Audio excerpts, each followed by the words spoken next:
ئەم کاتتان باش ئازیزان بینەرانی چار، خۆشحاڵم کە لە خزمەتتانم بۆ قسەکردن لە ئەو دۆخە تایبەت و وەرچەرخانە و ئەو دۆخە چارەنووسازی ڕووی لە ناوچەکە و جیهان و نیشتیمانە دابەشکراوەکە ئێمەش کردووە.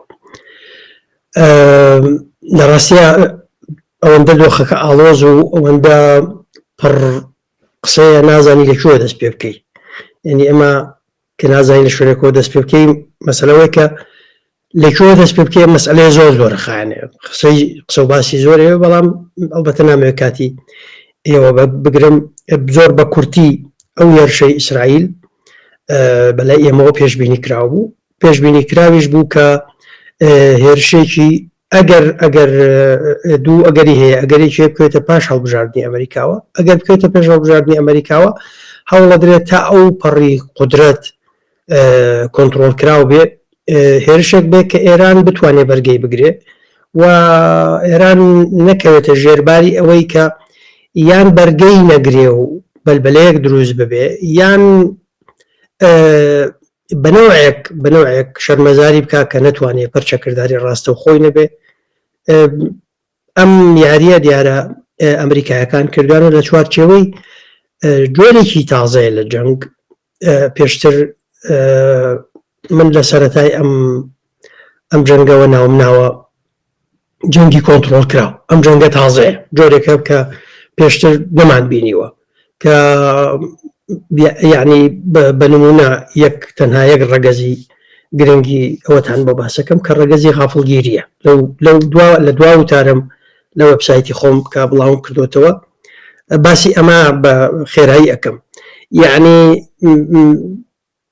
وەختە بۆمبارانەکەی تۆ بەرامبەرت غافڵگیرەکەی، بەڵام کە دێتە سەر ئەوەی بەرامبەرت پێشوەخت پێڵێ من لە فلان شوێنەدەم، لە فلان شوێنەدەم، ئەو شوێنە چۆڵکە، ئەو شوێنە یان لەو جۆرە ئامانجانت نادەم، ینی جۆرەکان دیارەکەی مەرجنی ئامانجەکان دیاریکی.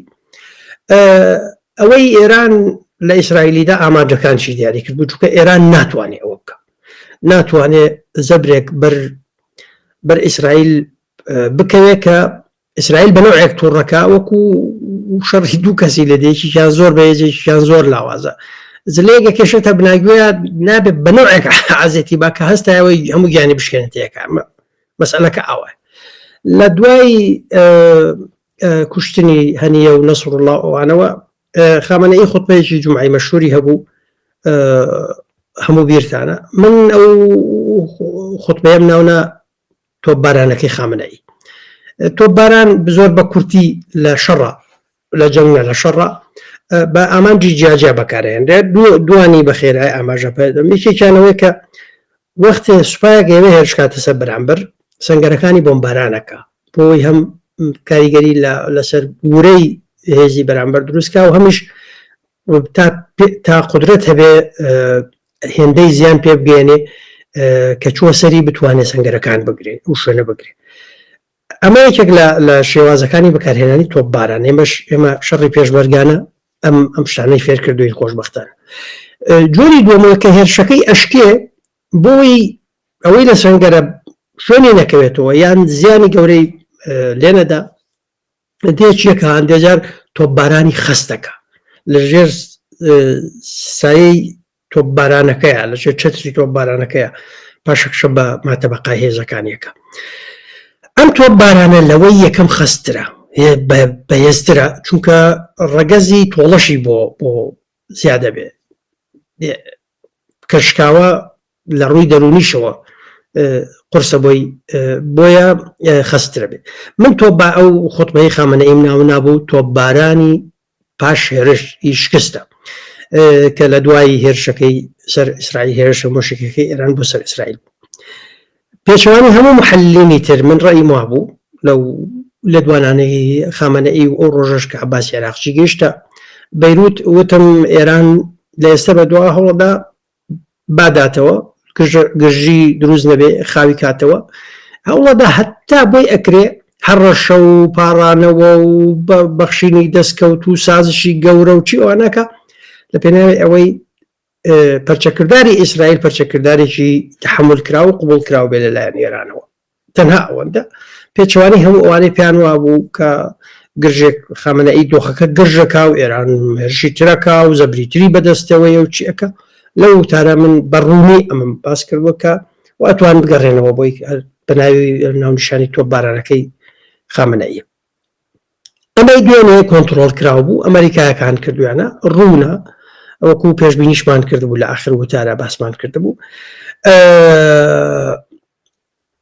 ئەمە کۆتایی نییە، ئەم جەنگە تازە دەست پێەکە بۆی کە ئەڵێم جەنگ و شەڕ من لە شوێنێکاوتم ئەمە لە شەڕانەك لە جەنگە جەنگ و شەڕ دوو دەستەواژەی جیاوازن. شەڕ بۆ حاڵەتی عملیاتیە، جەنگ زانستە.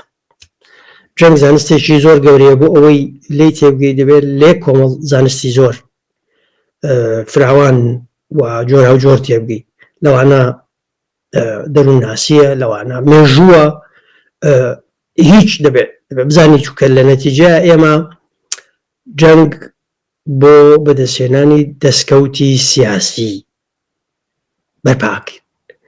لە پێناوی بەدەستێنانی دەستکەوتی سیاسیە جەنگی ئابووری هەڵەگیرسێنی شەڕی میدیاییەکەین هەرچی ئەمسەر و ئەوسەر هەیە تا ئەگاتە ئاینیش بەکارهێنین بۆ دەستێنانی دەستکەوتی سیاسی.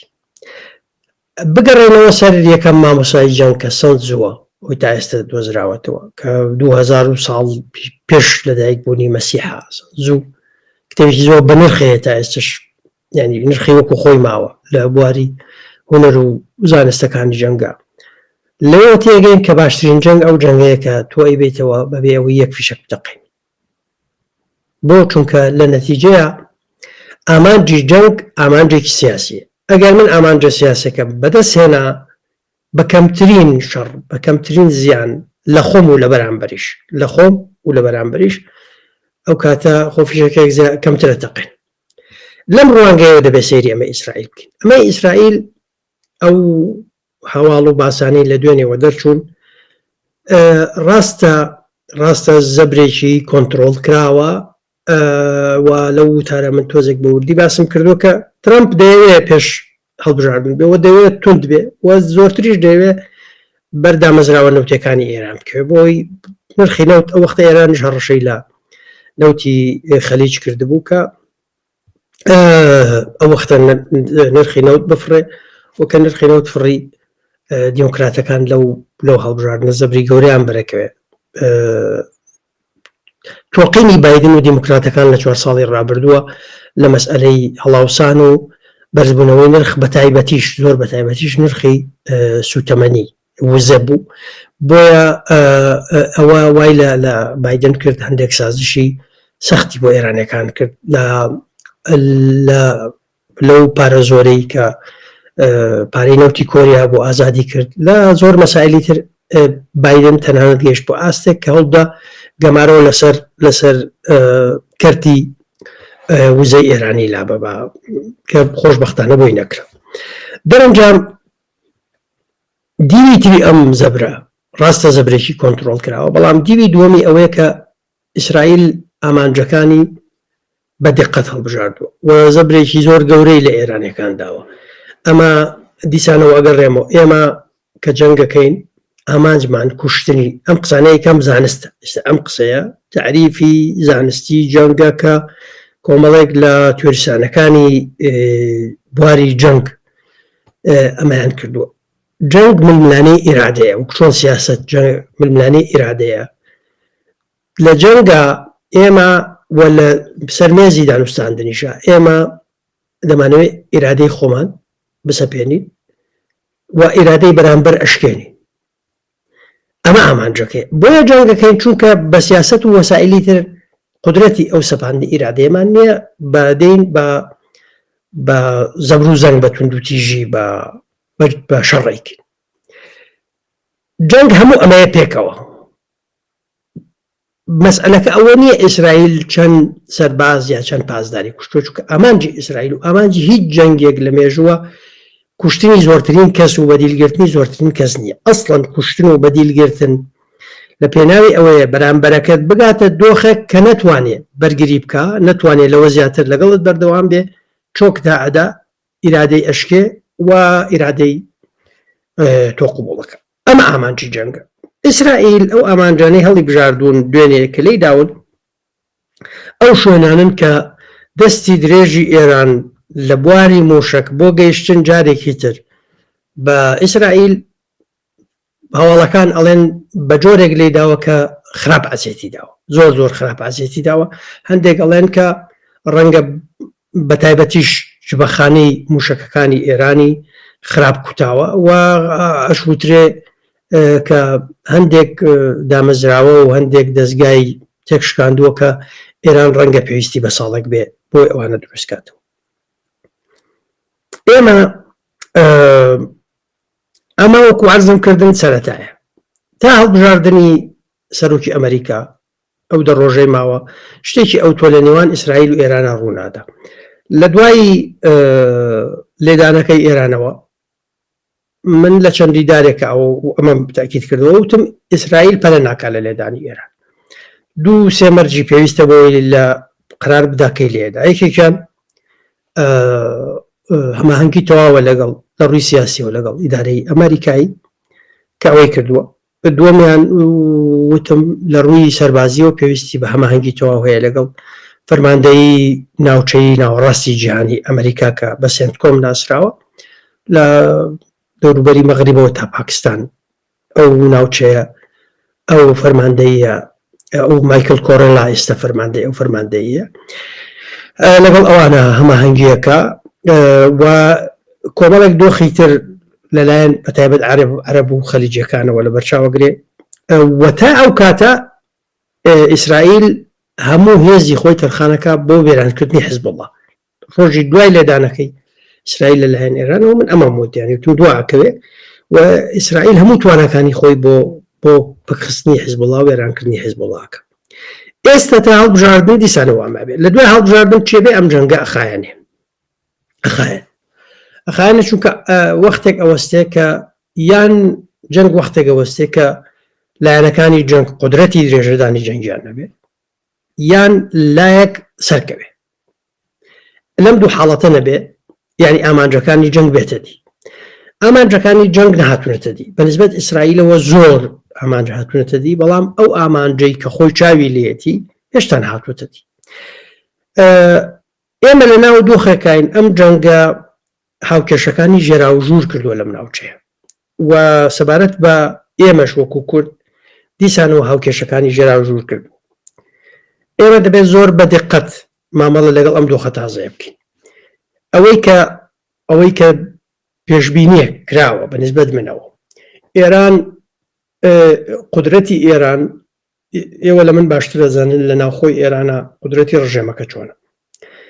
لە دەرەوە هێزی زۆری ئێران بۆ سەرکوتکردنی ناوەوەش ئەو ڕژێمە ئێستا لە هێزی ئێرانە لە دەرەوە و ئەوەیە کە خۆیان زۆر جاریان و ئێمە حکومی چوار پایتەختی جیاوازی ناوچەکە ئەکەین چوبوونە سەر دەریای ناوەڕاست و بوونە دراوسێ ئیسرائیل هەم شادەماری هاتوچۆی بازرگانی جیهانیان لە دەریای سوورەوە کۆنتترۆل کردو لە ڕێگەی حوسیەوە.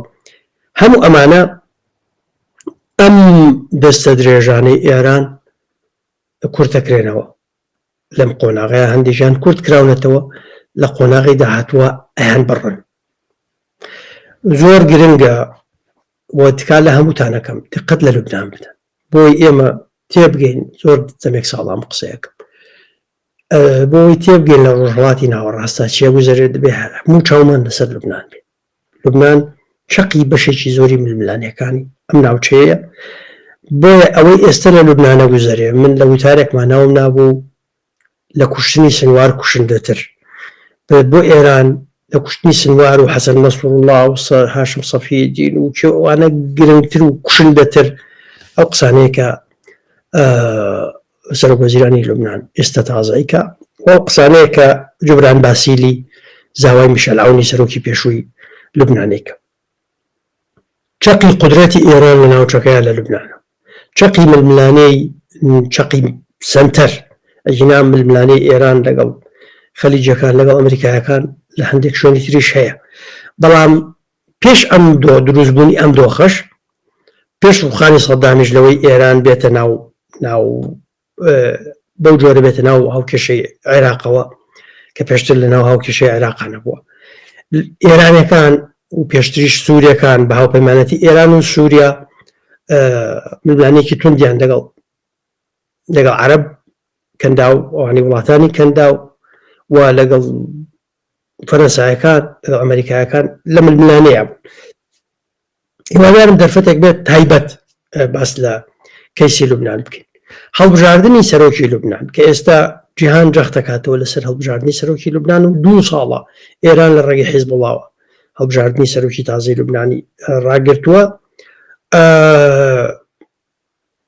زەبرێکی کوشندە و پشتکە نەبێ بۆ ئێران لە لوبنانە. جێبەجێکردنی بڕیاری 1970 کە ئێستا ئیسرائیل بەوەش ڕازی نییە داوای دەستکاریکردنی ئەو شەکە زەبرێکی زۆر کوشندە بێ بۆ ئێران.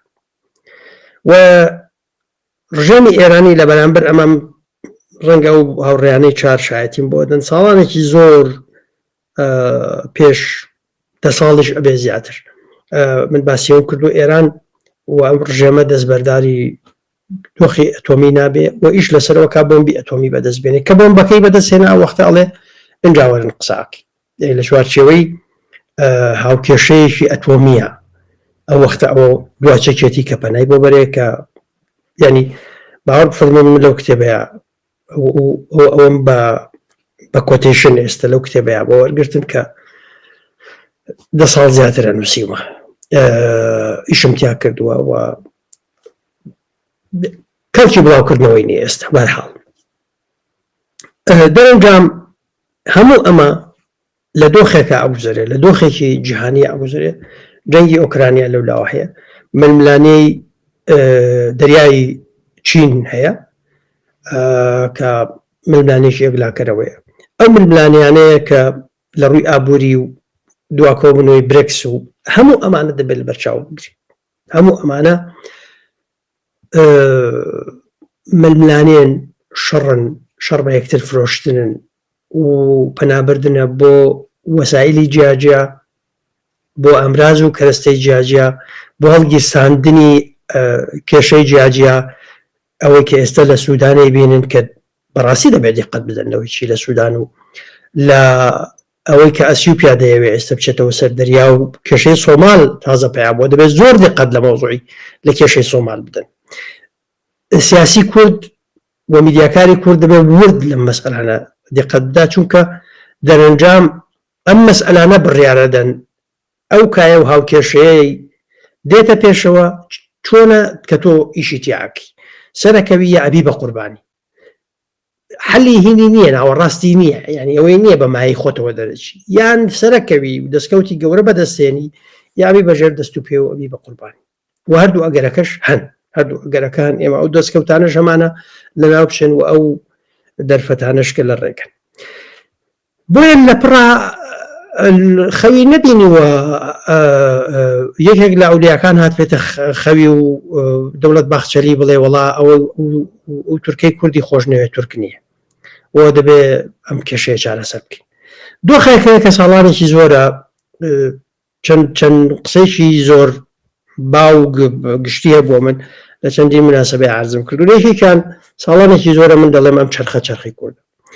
خاڵی دووەمیانەوەی کەوتومە هەستانەوەی داهاتووی کورد هەستانەوە گەورەکەی لە ڕۆژهەڵاتی کوردستانەوە بێ و زۆر جاریش وتومە 5-6 ساڵی شاڵێم لە ئایندەیەکی نزیکە ڕۆژهەڵاتی کوردستان ڕزگارە بێ.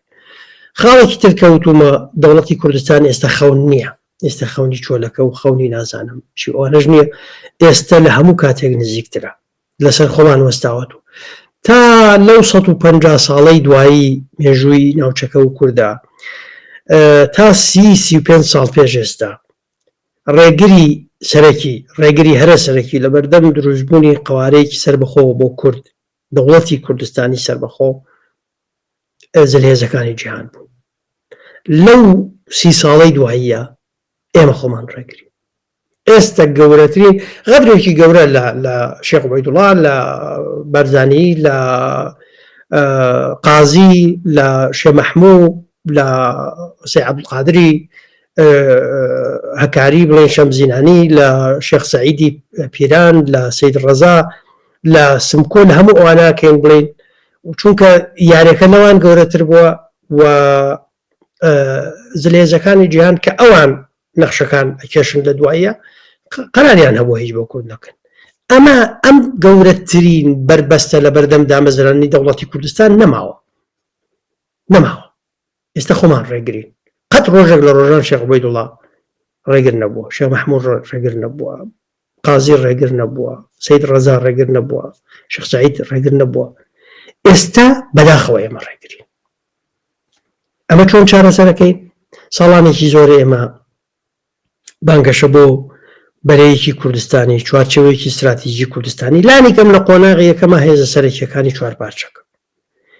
ئێمە 10 ساڵێک پێش ئێستا ئەمانەمان پێشنیارە کرد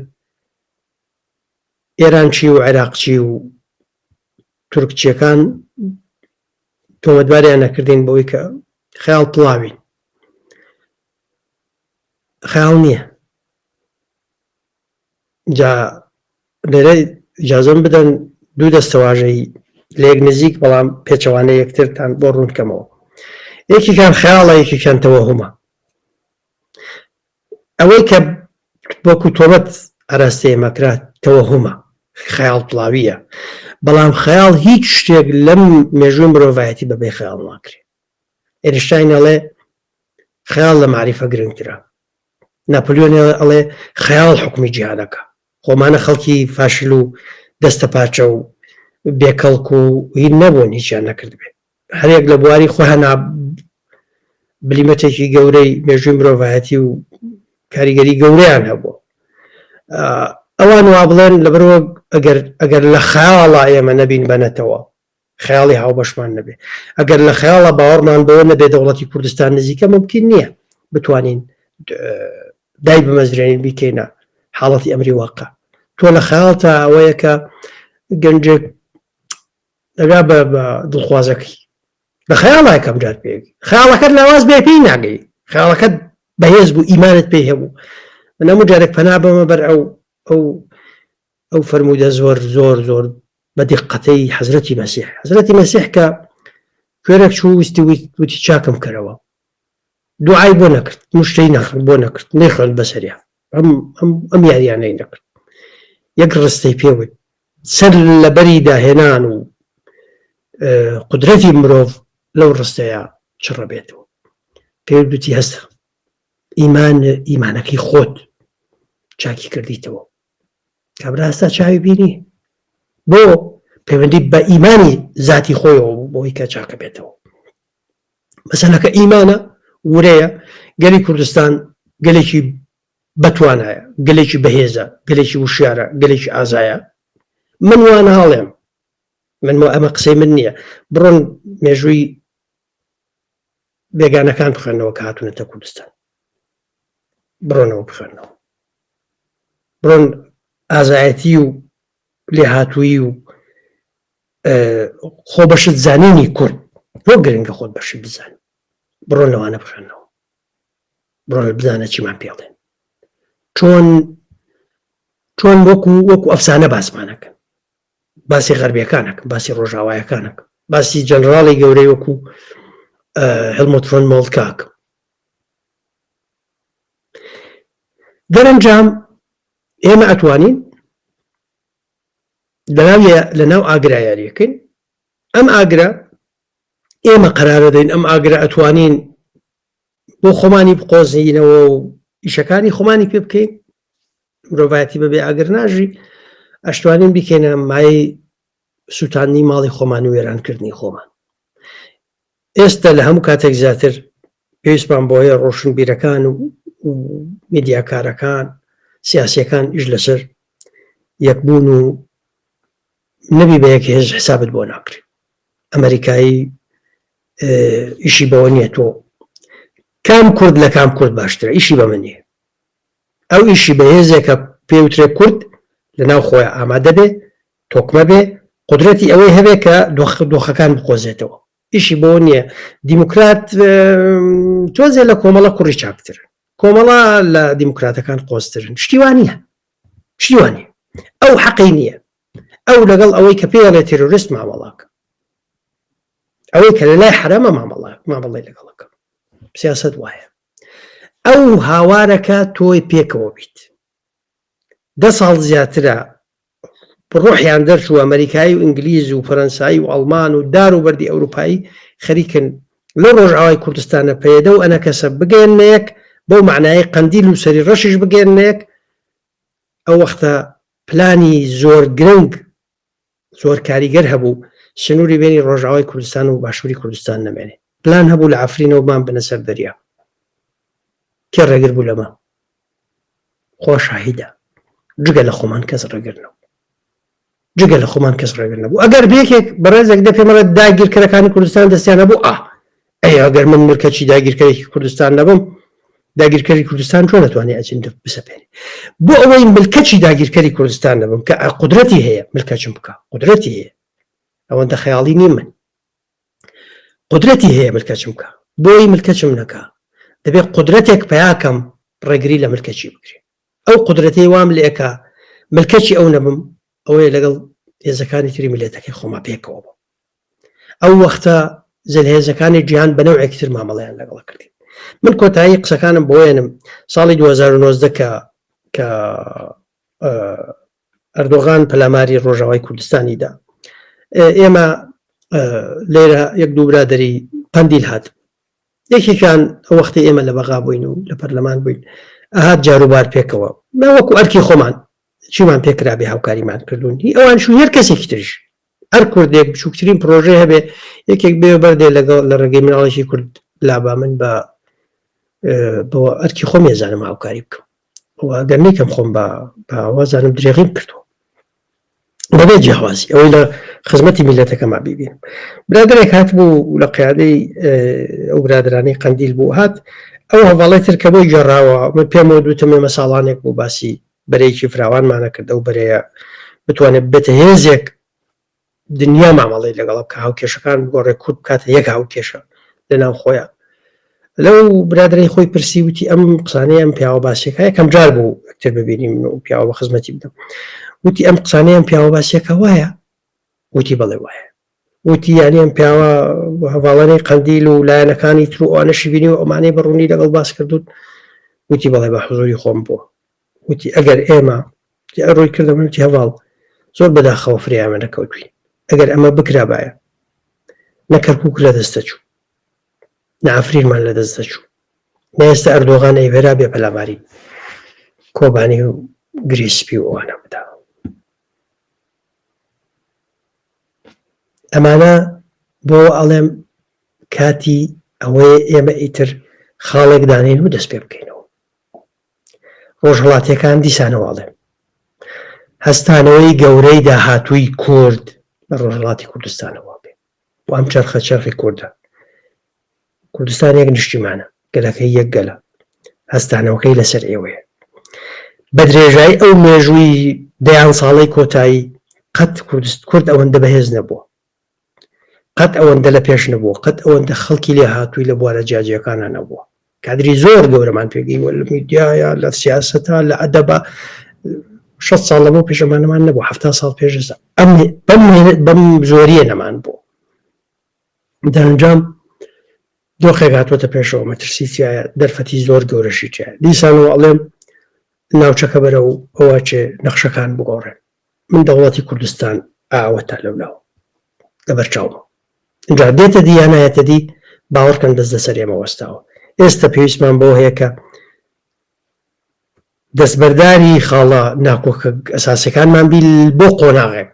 کەس ناڵێ دەستبەرداری خاڵی ناکۆکیت بە لەگەڵ منە بۆ قۆناغێک شتێکە پێوتر ڕێخستنەوەی ئەولەویات پرایۆرێتیمان چۆن ڕێگەخینەوە لە قۆناغێکا بۆچی لە قۆناغێکی ترا بۆچی.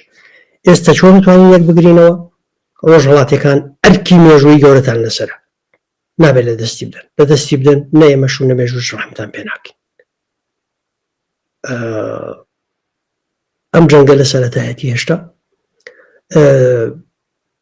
دوای هەڵبژاردننی سەرۆکی ئەمریکا بە دۆخێکی تر ئاڕوە جەنگ تا نەگاتە ئامانجەکانی کە ئامانجەکانی هێشتا نزیک نین تەواو نابێت کێشەکە لەوەیە کە ئێمە ئامادەبینیانە ئامادەینیانە لە ناخی دڵمەوە ئەترسام ئیسرائیل بەنەوەیەک چەند پێشبینیم نەکرد بوو زۆر بەتوندی لە ئێران بدا کە ئێران تەحملی نەکا بەڵام لە ناخی دڵمەوە ترسا بووم کە ئیسرائیل زبرێک بەر ئێران بدا کە بەرگە نەگرێ لەبەرێک خاڵ لەبەر ئێرانم خۆشوێ تەمەن ناکەمەوە چاوم داخست بەر لەوەی بیکەمەوە ئێران دابش بوو بێ و کوردستان بوو بێتە دەوڵات تەنها لەبەرەوەی کە کوردێشتا ئامادەسازی تەواوی نەکردو ئێمە ئامادەنین بۆ پێشهاتەکان دەبێت خۆمان ئامادەکی دەوڵەتی کوردستان کە ئەڵێم کوردستان یەک نیشتیمانە دەوڵەتی کوردستانی گەورە نزیکە یا ئێمەدا ئەمەزرێنین و جیهان ئەم جارە ڕێگر نییە و پاڵپشتیشمانەکە یان ئێمە ئەبینم لعنەتی ترین نەوەکانی مێژووی ئەم ملەتە و